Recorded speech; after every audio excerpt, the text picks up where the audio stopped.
नाग पंचमी। श्रावण शुक्ल पंचमी को नाग पंचमी कहते हैं। इस दिन नागों की पूजा की जाती है। गरुड़ पुराण में ऐसा सुझाव दिया गया है कि नाग पंचमी के दिन घर के दोनों बगल में नाग की मूर्ति खींचकर अनंतर प्रमुख महानागों का पूजन किया जाए। पंचमी नागों की तिथि है। ज्योतिष के अनुसार पंचमी तिथि के स्वामी नाग हैं, अर्थात शेष आदि सर्पराजों का पूजन पंचमी को होता है।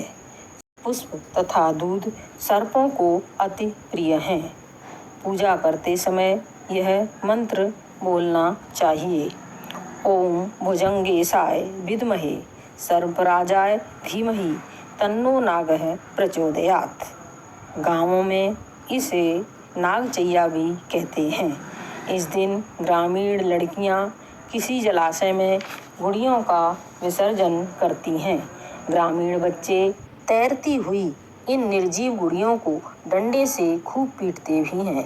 तत्पश्चात बहन उन्हें रुपयों की भेंट तथा आशीर्वाद देती हैं। कथा। प्राचीन दंत कथाओं से ज्ञात होता है कि किसी ब्राह्मण के 7 पुत्र वधुएं थीं। सावन मास लगते ही 6 बहुएं तो भाई के साथ मायके चली गईं, परंतु अभागी 7वीं के कोई भाई न था। कौन बुलाने आता। बेचारी ने अति दुखित होकर पृथ्वी को धारण करने वाले शेषनाग को भाई रूप में याद किया।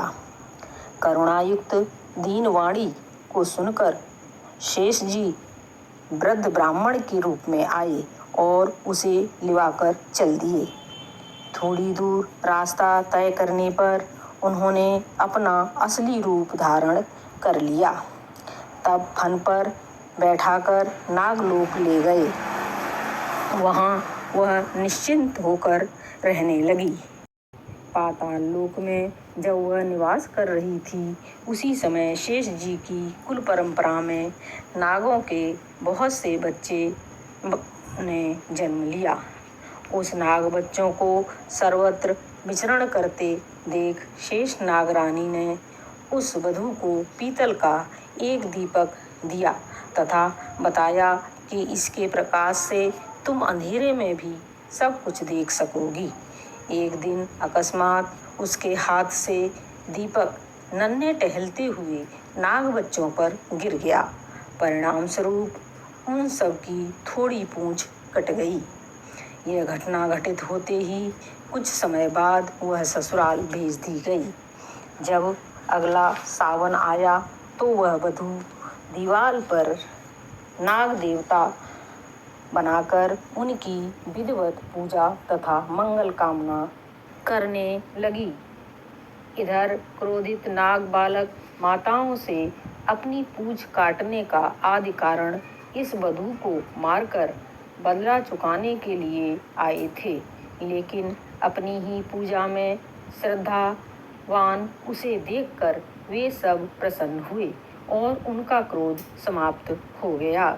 बहन स्वरूपा उस वधू के हाथ से प्रसाद रूप में उन लोगों ने दूध तथा चावल भी खाया। नागों ने उसे सर्पकुल से निर्भय होने का वरदान तथा उपहार में मणियों की माला दी। उन्होंने यह भी बताया कि श्रावण मास शुक्ल पक्ष की पंचमी को हमें भाई रूप में जो पूजेगा उसकी हम रक्षा करते रहेंगे। बोलो नाग देवता की जय।